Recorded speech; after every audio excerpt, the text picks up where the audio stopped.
Hi, it's me again with Corel Draw Tips and Tricks, and this will be elementary for the majority of yourselves. But somebody sent me this file and say they can't, when they try to change like the text size, they get the graphic box, or when they get the line, they get the graphic box.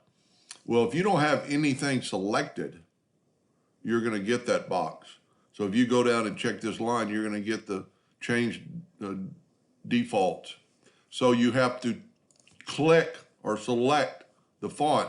Watch what happens when we've got our font menu up here. When we don't, it's gone. So if you want to change this to 36 points, it's got to be selected. This is a paragraph text. I don't know why you would really want to put a paragraph text in there, but you can go to text and convert it to artistic text right there.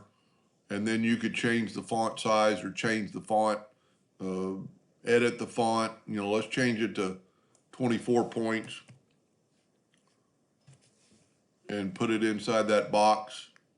And also just a little insight here. If you wanted that in the center of the box, select the word, shift select the box, and then hit CE, and it'll put it automatically in the center of that box. So same thing on the line. If you want this line is 1,500 points. If you want this line 1,500 points, you can't change it until you select that line. And then you can double click on your line tool and change that to 1.5 points and be the same.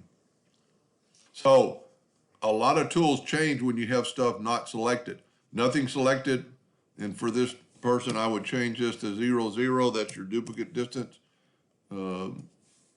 I would actually go to 0.001 on that, but that's just personal preference. So when you don't have anything open or selected, you'll get this total different menu than this. This gives you the rectangle tool that you could actually, change the corner radiuses of your item. But if you don't have that selected, that goes away. Anyway, I hope that answered his question, and thank you for watching.